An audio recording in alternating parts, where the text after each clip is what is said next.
every dollar invested in the National Park Service generates $10 for the economy. National treasure. The president visits the Everglades as local lawmakers wrangle over the money meant for its future.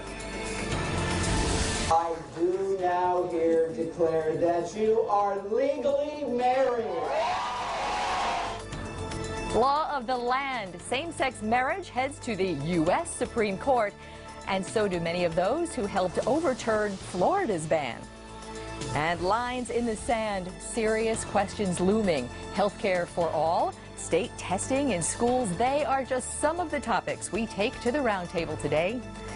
Good morning. So great to have you with us. Michael is battling that bug that's going around. Hopefully he is feeling better. We right here have a packed hour ahead, beginning with an historic date in D.C. this week as same-sex marriage heads to the highest court in the land.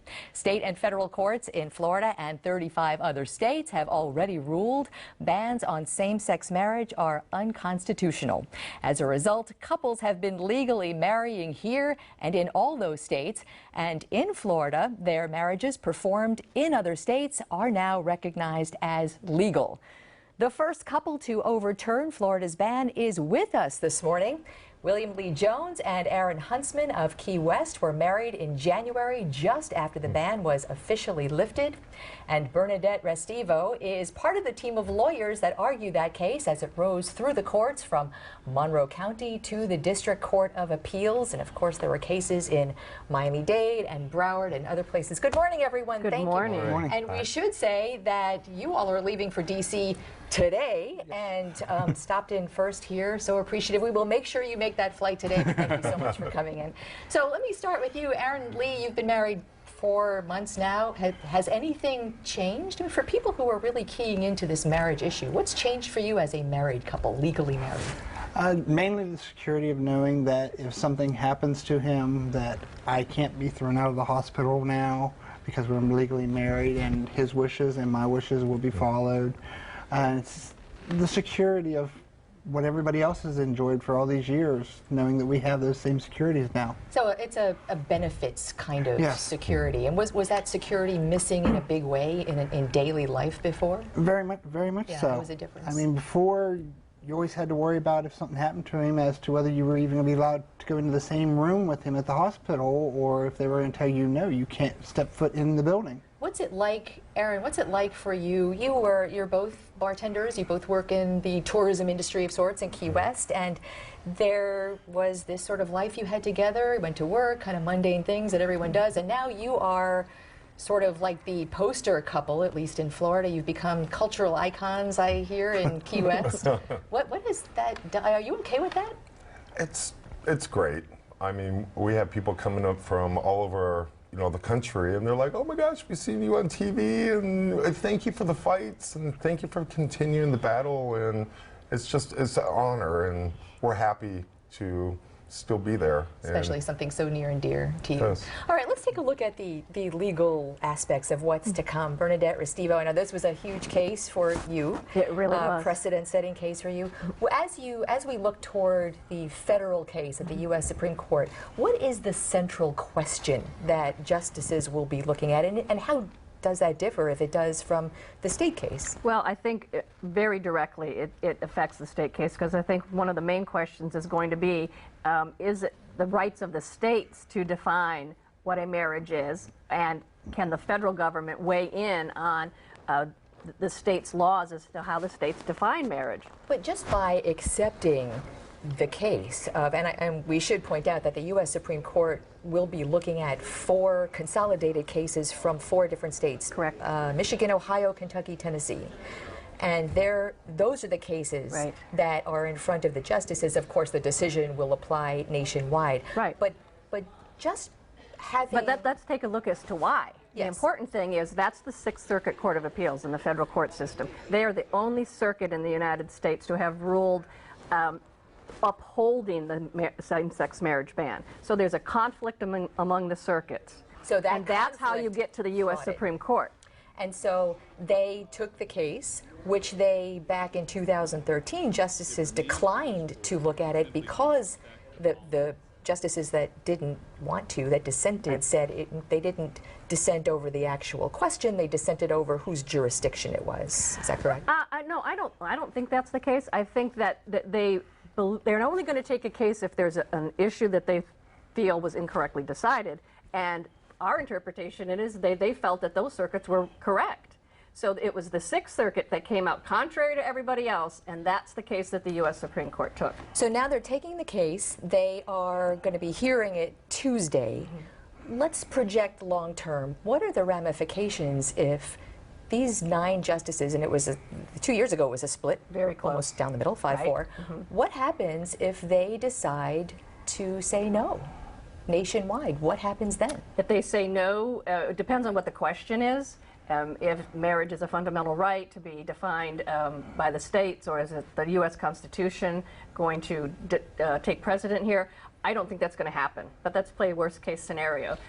If, let's say, they decide that this issue should be decided by the states, in this case the state of Florida, our case is going to get resurrected. Our case that's pending in the 3rd District Court of Appeal then will come back to life for Florida and the Florida Supreme Court to rule on what Florida's interpretation of the same-sex marriage ban is, and is it constitutional per the Florida Constitution? Because the state case has not gone very far, and so it's still everything is in limbo. We were on hold. Yes. So, and part of our argument is that Florida, unlike 48 other states in the country, has a constitutional amendment to the right to privacy. And that gives Floridians a higher expectation of privacy than the rest of the country. So how does that apply to the definition of marriage? So we're not done. I keep telling the guys, this is a respite. It may be done, but let's wait and see. Are you prepared for that? Oh, we're in it for the long haul. You tell me. We are. I mean, how much of a on top of mind is that for you that your case may not be finished yet? We're pretty sure that SCOTUS is going to rule in favor. There's going to be the whole across the United States. It's just love must win.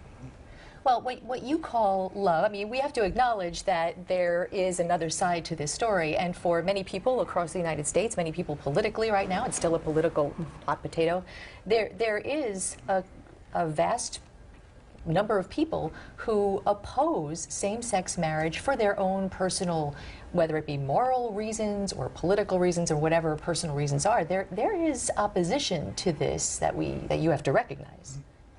There's opposition, plus there's also a lot of support for the same-sex marriage to go through.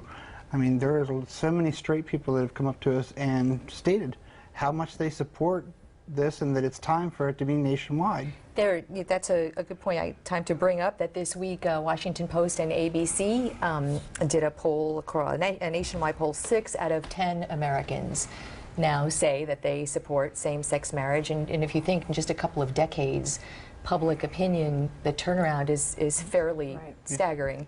And do you think public opinion, though, has anything to do with what the justices will look at all? I really think that the way our government is designed, it should not. Now, you have to recall that each of those justices on the Supreme Court were appointed by a sitting president of the United States. But we have confidence in the judiciary that we're insulated, isolated and insulated from the political pressures. And I have all the faith in the world that the justices are going to look at this properly. What happens if, down the line, for whatever reason, the Supreme Court decides that this is not going to happen right now? In light of the 2013 decision, the decision that struck down the part of the Defense of Marriage Act where other states must now recognize, for instance, your marriage is legal in whatever state you go to. What happens to that if the larger question of equality under the law isn't met? What happens to those people who are already married? Well, while the case goes through in the state level. Well, I mean, that's just a huge quagmire. I don't think anybody really has the answer to that. And again, if they're moving to states that don't recognize it, it's just going to be a whole Pandora's box. And that's one of the arguments that I think that we've been making, that this has to be addressed. And you said, what if they don't? They're going to come out with a decision one way or the other. That's a pesky reporter question, but why not? What happens if? What happens if? Because they took the case. If they hadn't taken the case, that would have been the indication we're going to just sit back and watch things happen, which they did originally until the Sixth Circuit came out. Well, I'm going to let you all go so you can make your flight. There are people, we've seen video already lining up for days in front of the U.S. Supreme Court in D.C. Our guys will be holding the C-to-C rainbow flag. 25-foot section we'll Right. have, so you'll see That's the you, biggest Ross, flag. There's a group of about 30 of us. All wearing those shirts. And So- other plaintiffs from across Florida. We're all together as one big team, united. And So- we'll have a crew there, and so we'll be watching what happens. Thanks so much. Safe travels. you. Thanks so much. Thanks for coming having in. us. All right. Next up, voters overwhelmingly said yes. How can lawmakers say no to buying land and protecting the water supply? And is that even the question? The head of the Everglades Foundation is right here, and he's next.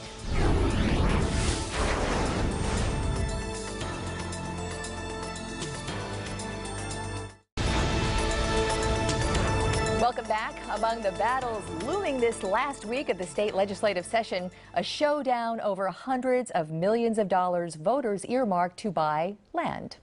Remember Amendment 1 last fall? Voters approved, dedicated more than $500 million a year from real estate taxes to Florida Forever program. That's meant to preserve and protect the environment and especially the water supply in Florida. So far, lawmakers have set aside a fraction of that in the budget this year. And this week, President Obama made his first trip to the Everglades, not long after the South Florida Water Management District voted against a major land purchase there, seen by many as critical to Florida's future. One of those people is Eric Eichenberg, CEO of the Everglades Foundation, here with us to talk about that. Thanks so much for coming in. Glenna, great to be with you. Thank you. And last you were sitting in this chair was right before the November elections. We were talking about Amendment 1, the land buying program, the dedicated funding, which passed 3 out of 4 voters in Florida. Put that in the Constitution now. So what lawmakers are doing now, is that complementing what Amendment 1 is supposed to do, or circumventing it, or somewhere in between? Well, I think you're right. This was the only mandate that came out of last November's election, where 75% of the voters said yes to conservation, yes to the environment, yes to Everglades, in particular here in South Florida. Where we are now is the legislature, unfortunately, has not been able to resolve its budget differences. Having almost nothing to do with the Everglades. Nothing to do with the Everglades, but if you're, as a lawmaker, you are required, the only thing you're required to do under the Constitution is to pass a balanced budget. And as of right now, they can't seem to do that. What is the budget allocations so far in both the House and the Senate are far short of what I think everyone was expecting in relation to what Amendment 1 has promised. And viewers need to remember, this is a 20-year amendment. So for the next 20 years, a third of real estate taxes will go towards this, this trust fund. In the first year, the year we're in, $757 million to go towards conservation programs, including the Everglades. Unfortunately, the way the House and Senate are structuring it now, going for salaries, for vehicles, for administrative overhead, issues that voters did not address back in November. We needed to go to Everglades projects, our natural springs, our beaches. What makes Florida beautiful now as the 3rd most populous state? All right, let me play devil's advocate because we don't have opposition here this morning. And I just want to say the South Florida Water Management District and their vote, which we'll talk about in just a little bit. We did invite someone from there to join us this morning. They were not able to do so. But let's play devil's advocate for a moment. Amendment 1 talks about buying land, conserving land, protecting land, and if you take those monies and use it for the things you just said, not necessarily the land purchase, but Right. in the active day-to-day operations of maintaining, I think, what, 10 million acres of land that Florida already has. Yes. Why would not that be appropriate? No, it is appropriate and has to be addressed. And now that they're going to go into a special session, whenever that may occur, they will get it right. Whether it's buying additional lands, managing the lands we currently own, putting monies into Everglades construction projects that are critical. But Glenna, the issue right now is you have Lake Okeechobee. When the water levels rise in the lake, the only option is to dump billions of gallons of polluted water east and west, and that polluted water is ravaging the communities along the east and west coast. We have to keep more water on our peninsula. Everglades restoration allows for that. We're now the 3rd most populous state. We have to grow the water supply here in South Florida. All right, that leads us directly into this purchase that was on the table from as far back as Governor Charlie Crist. Yes. And Governor Charlie Crist, 47,000 acres. 46,000 acres, correct.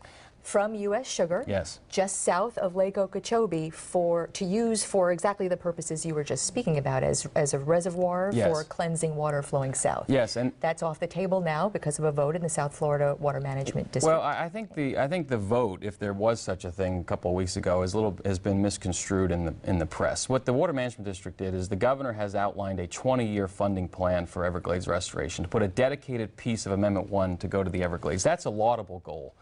But the issue here is 15 years ago, President Clinton and Governor Bush outlined a comprehensive plan where the federal government and the state of Florida will come together to restore the Everglades for generations to come. That plan calls for a reservoir in the south of Lake Okeechobee, in the Everglades agricultural area, where we can store water at these times of year instead of dumping it east and west. By storing it, sending it south, it has to be cleaned.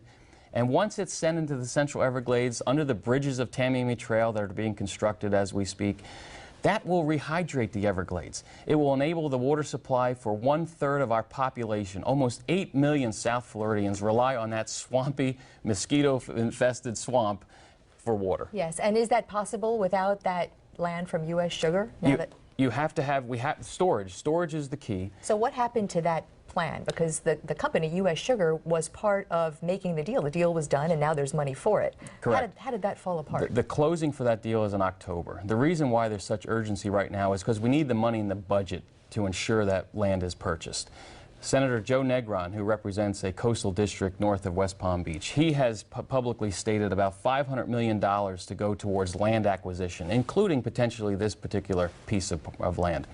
Our view right now, whether it's to the governor, to the legislature, or anyone will listen who's a decision maker, if it's not this particular parcel of land, then what's the alternative? Because we cannot keep punting the ball down the field and putting our head in the sand to say our water problems are going to be fixed. We have to store water south of Lake Okeechobee. And when you ask that question, what answer do you get? Well, U.S. Sugar, or the sugar industry in particular, has a strong hold on the Florida legislature right now as it relates to this particular decision. This has to break. The public has to be engaged because this is our water supply. You see you see California in severe drought. Countries like Brazil rationing water.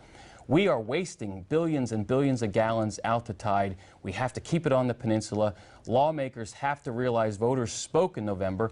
Buy land south of Lake Okeechobee. Let's solve the problem. And again, in the role of devil's advocate, barring the fact that we have no opposition here, what do you say to those lawmakers who say, you know what, that reservoir idea it doesn't fly with us. It's not enough. There's no hydraulic systems in place. We're not confident that this is something that will achieve what we need to achieve. I go back to the comprehensive plan that's now 15 years old, a bipartisan plan that brought both parties together. Like I said, President Clinton, Governor Jeb Bush. It outlines what needs to be constructed. We have projects on the coast. We have projects in the interior part of the section of the state. The issue is money. Amendment 1 gets us at the state level. Congress is now debating appropriations bills in Washington for federal dollars. If we want to restore the Everglades in our lifetimes, for our kids certainly to preserve it, we need the dollars to go to these projects. We have to keep water on the peninsula. Let's stop the wasting of this precious water.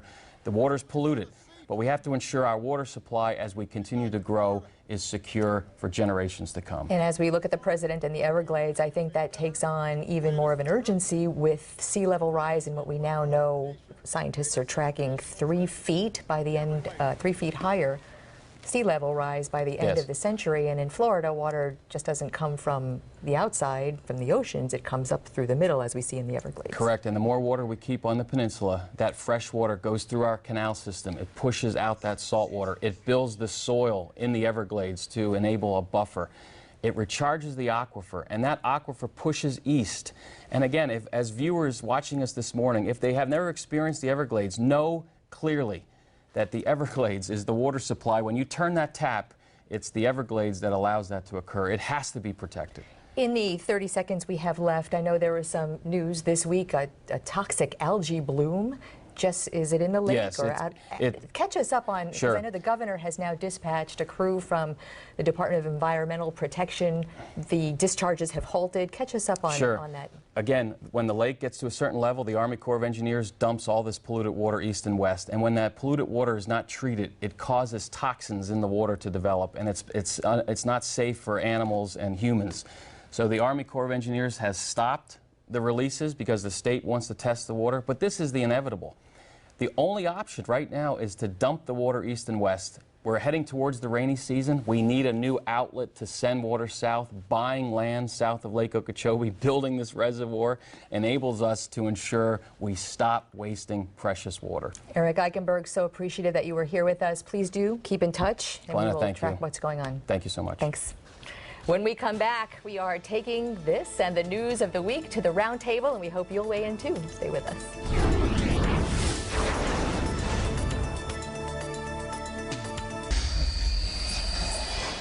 All right, who blinks first? There is so much on the line for everyone in the state as lawmakers head into the last week of session at odds over health care and money and education and environment. So, time to take the lawmaking drama to the legal experts, an all-attorney roundtable today. Marlon Hill is a Miami attorney and a radio broadcaster. H.T. Smith is an attorney and one of South Florida's most well-known civil rights activists. And Katie Fang, yes, former prosecutor, now in private practice. And you all know that I'm a total wannabe, so I'm so happy to have you all. And really, the laws are on the table today. And first, ahead of this SCOTUS, I want to keep calling it SCOTUS, Supreme Court of the United States hearing. Ladies first, we took a vote, ladies first. What happens, Katie, what happens if down the line the Supreme Court decides not to make same-sex marriage the law of the land? What happens to everyone who is married now?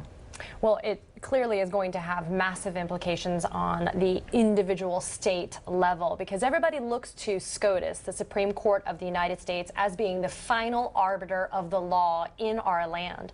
So the far-reaching implications would be that the courts have to revisit the application of the laws in an individual state basis to determine whether or not they are in compliance with the rulings from that 9-member justice court up in D.C. So would the biggest issue would be for people who are married now, H.T. Smith, going to another state that might not be one of the states that have legal same-sex marriage, and so are they now in jeopardy, even though the DOMA case in 2013 gives them status everywhere? Is that in jeopardy? And this is an excellent question, and the truth answer is it is to be determined. We really don't know.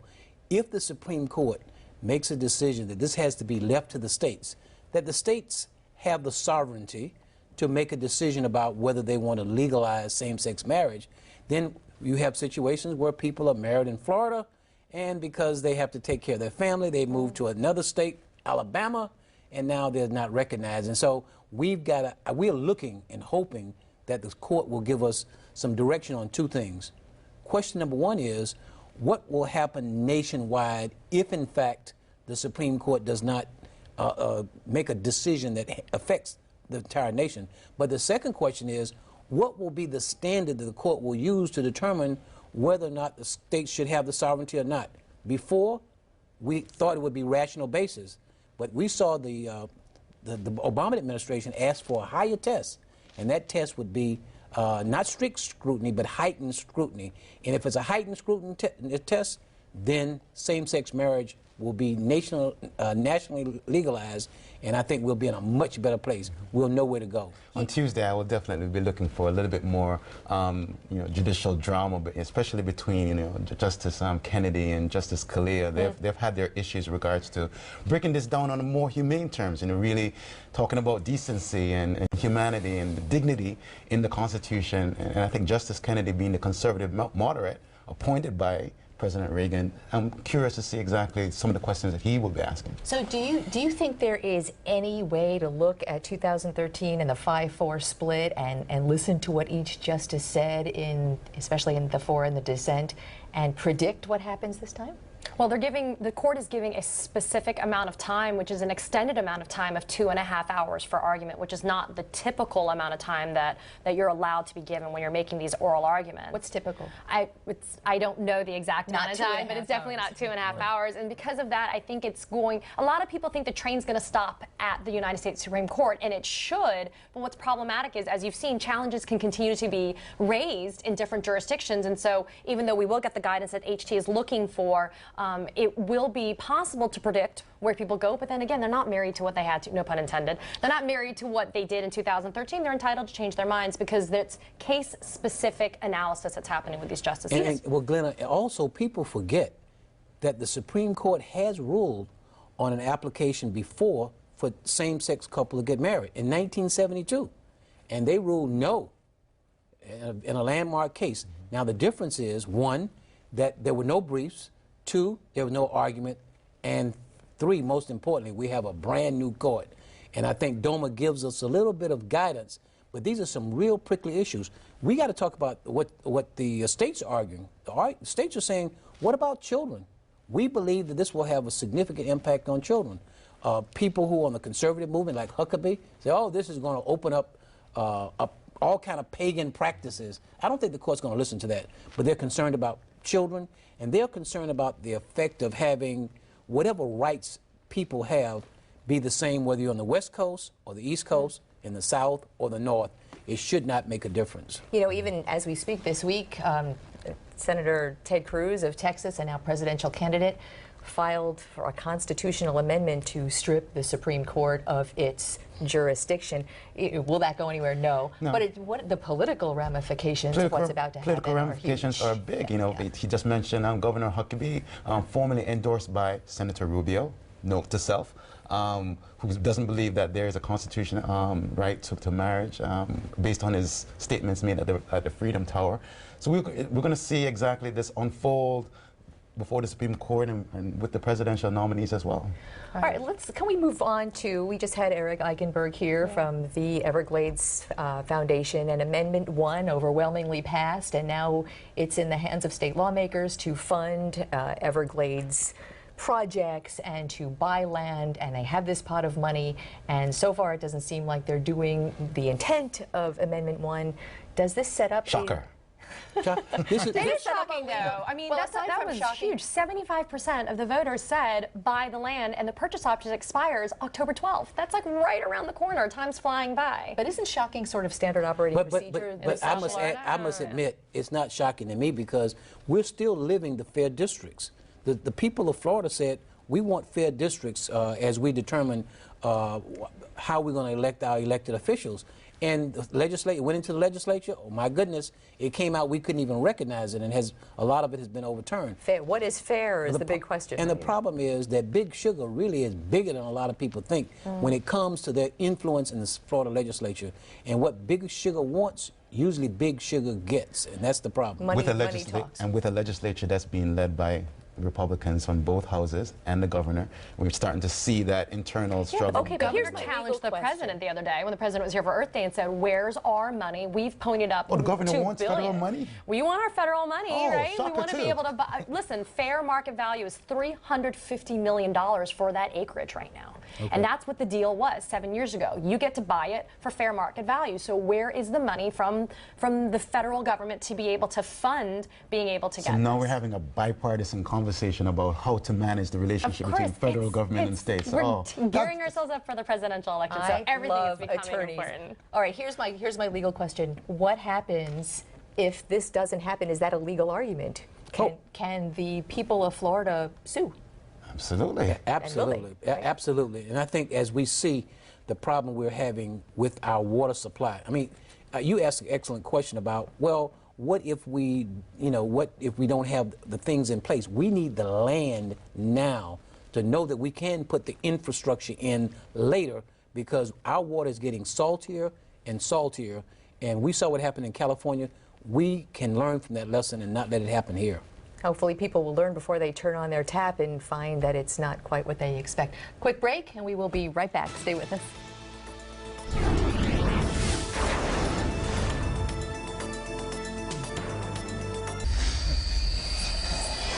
We are back with a rocking roundtable. Katie Fang, Marlon Hill, H.T. Smith, and all attorney roundtable today, which I love. Spicy. Don't hold it against us. Spicy. You know, this week, for the second time, part deux, school testing had to be shut down in many counties, in all counties for all we know, because the state test computer failed again.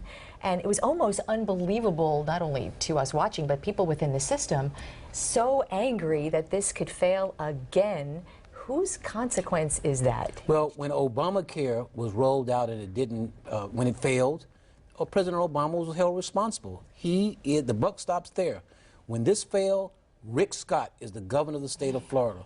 This is his ship. He's the captain. He failed. And I think it should be clear that he failed and he should do something to correct the situation. And the kids gave him a grade G. Lower than an F. Well, here's the issue, is that there is no one taking responsibility. Although Pam Stewart, the education commissioner, said, you know, her contractor, AIR, who again stepped up and said, oh, we did something we weren't supposed to do. There was something wrong with the server this time. And then it was like cyber attacked the first time. And she said, we are going to hold people responsible. Have we missed something? No one that I've seen or have answered my questions in Tallahassee. There are no consequences yet. But yes, they're not going to accept responsibility, but we're going to place responsibility where it belongs. It belongs with the chief executive of the state, the governor. Now, if he has people working for him that are not doing their job, Pam Stewart, and if she's getting outside vendors who can't do their job, well, still, they're responsible for it. The buck stops in Tallahassee at the governor's desk. And it's ironic that we're having testing to have kids be accountable, and our government that's responsible for this accountability is not being held accountable. Yeah, but now, the sheer number of tests that we were talking about, this is now reduced from 300 in Dade County down to 10. I don't mean to show my age, but when I was growing up, we had a lot of tests, and we took a lot of tests, and it was okay. Era. Well, let's go back to Scantrons, please. Well, so the Miami-Dade superintendent made a hugely popular decision to ditch hundreds of tests at the local level. But does that go to a statewide level? Does everyone is using this, in parents and teachers and educators, they're using this screw up as an example of why it's too much testing, too much on the kids. And I think Carvalho said it right when he said we need to get back to providing more traditional education in the classroom. And I think maybe Katie's right that they went a little too far, but I think we're going to find the balance. And what it has done now, it has gotten parents and has gotten stakeholders in education in our community engaged. And that's what we need. And this is how we're going to get this thing resolved. Absolutely. Yes. So when we look at statewide computer testing, and then we look at the question of statewide possible voting via computer, which is a very popular idea with many people. But now it's scary as can be. And Katie was talking about all the tests she did. She did it with a number 2 pencil. That's right. You know, she didn't have these kind of We still problems. use computers, though. We use the Scantron. They had to sit there and evaluate your answers. We vote by optical computers. It's coming, though. It's coming, though. I think that as the society and technology improves, we'll see how it works out. So they're going to have much more redundancy in the system to make sure that 2, 3, 4, 5 layers of backup, because you can't have dependable vendors. Independent vendors, absolutely. Hire those same people? Not the political vendors, dependable, expert vendors who know what they're doing. I guess it's worth it to say AIR was not the first choice. They did not come in first in the bid. They were the lowest, the cheapest, the quickest. And, and so we got what we paid for, Governor Scott.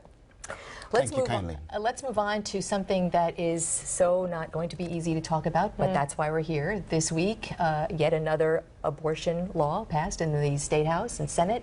24-hour waiting period for a woman who wants to terminate a pregnancy. Good idea? Well, first of all, on the campaign trail, all I hear Republicans talk about is we want to get people back to work. We want to fix this economy. We want to make Florida strong again economically. And they go into session, and the first thing they want to do is deal with abortion. This I don't know if it was the first thing. Well, the first bill that was passed, not passed. The first bill that was filed was an abortion bill, and so it tells them really where their hearts are. This, in a way, is cruel. Basically, they're going to require people to go back a second time. Twice. This is already a very difficult decision the women should make. We should leave it for the women to make the decision about their bodies and with their doctors, with their family, and with their God. But the bill was brought up by a woman. I was just going to say, it's interesting. Senator Ana Terry Flores, Right. a Republican, was the one who sponsored this bill. And so there were women who were advocating for this bill. And for people who do or don't know, it's you have to go twice to a physician within a 24-hour period before you are allowed to go forward with an abortion. There are carved out exceptions for rape, incest, and other horrific experiences for a woman. But the Senate literally voted party lines. So every vote, Republicans, Democrats, down the party line, exactly how the vote came down. So you have a child who's a victim of incest, and so for her to have an abortion now, she's got to go through the embarrassment, the humiliation of having to explain, because that's the only way she can have an exception. She's got to explain that my uncle had sex with me. Do you know how difficult that is? You know what strikes me, Marlon, is that a 24-hour waiting period has nothing to do with the medicine of it. Sure, and here we go again with government getting involved with people's lives. Do we have governmental restraint, or we let people live their lives? Liberty, the issues that we talk about with same-sex, let people live their lives. Although I can see that everyone at this table seems pretty aligned on this subject, so I feel compelled to say that there are people who view this as a very serious morality measure. Of course. And there are lawmakers who have to kowtow to a constituency and who need their vote. Yeah, but when I was talking about let women do it, I didn't mean let women legislators do it. I mean the women who are pregnant have a responsibility to make a decision with regard to their lives. By the way, I respect an opposing view with regard to this issue. I don't think it's settled, but I really believe when you come down to it, the people who claim that they want government out of our lives, when it comes to our guns, when it comes to other things, should have government out of our bedrooms too. Be consistent. That's what the people want. Any chance the governor will veto this? Not likely. Oh, no way. Absolutely. They're saying you're not sure right now. That's what they say. The pundits say you're not sure if Scott's going to, approve it, but I don't think it's likely it's going to. No, I'll take that bet. He's not going to do that. He wants to be the next senator from the United States. That's unlikely too. Well, as long as we're bringing up politics real quickly, Jeb Bush is in town again, Miami Beach. Did he leave town? No, he's in Miami Beach right now. He's in Miami Beach right now with some fundraisers. Interesting in space and time. What does that location say, if anything? Well, a swanky hotel on South Beach. Yeah, well, in a rather funny way. I guess he figured he had to come back to Florida to try to catch Rubio because he was up in the Northeast. He couldn't catch Rubio. Rubio has gone to the front of the pack. But I think that he's sending a wrong signal. The recent polling shows that the Bush dynasty is looked at negatively by people, whereas the Clinton dynasty is not. So I think that, what happened with regard to his brother and the wars and the economy and stuff like that, I think he really needs to tamp down the visuality of being solely in the company of millionaires and billionaires. But don't count out number 41. Don't count out his dad. There's a huge, huge push by the constituency out there for number 41, his father, and what his father was able to accomplish in terms of international policy. That is really what he's on. Don't underestimate Rubio as well. Right. Well, very interesting. Fortunately for the Democrats, that's a long time ago. All right, you all are coming back. Thank you so much for being here this morning. Thank you. All right. We're going to make you an honorary lawyer, okay? She'll never get in trouble, ever. I'm always in trouble. Next, police protocol and the pledge. A videotape and an allegation stirred a lot of debate this week, and you will see both next.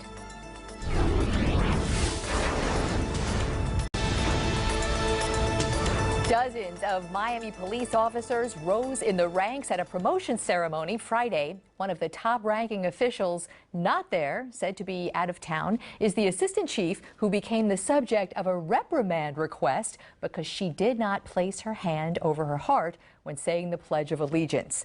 The now lieutenant who filed the complaint is the union president who videotaped the assistant chief and posted it on social media, causing a passionate debate over protocol and individual freedoms. The Miami Police Honor Guard leads the pledge. Assistant Chief Anita Najee stands at attention, hands at her sides, not over her heart. She is actively refusing to show allegiance to the United States of America, which is part of our oath as law enforcement officers. Police Union President Javier Ortiz took that video at the ceremony last week. This has been going on for several months. He emailed and posted it on social media, he says, on behalf of others angered at the assistant chief's action or inactions. Now, in this letter, he's formally asked the police chief to discipline Assistant Chief Najee, citing departmental orders outlining how to show courtesy to the flag. What makes you think she does not have allegiance just because of a physical action? Because she is denouncing the United States in full police uniform, and she is making a political statement by wearing that uniform. But is that what she's doing, or that's your take on what she's doing? Well, what else is she doing? She's not pledging allegiance to the flag. Najee was promoted last year with great fanfare as the first female assistant chief in city history. She is a 30-plus year veteran with the department. The department will only say it's reviewing the matter. The city's legal department is too. Guidance may come from one of the most well-known U.S. Supreme Court opinions over students in public school being forced to salute the flag or recite the pledge. West Virginia Board of Education v. Barnett. The action of the local authorities in compelling the flag salute and pledge transcends constitutional limitations on their power and invades the sphere of intellect and spirit, which is the purpose of the First Amendment. Miami's police chief calls it a non-issue. His words, a contrived controversy. Officially, the department is reviewing the complaint and the request for reprimand. And at that ceremony Friday morning, hundreds of proud families and loved ones were there to watch those officers' promotions. But it cost them more than it should have. And that is next.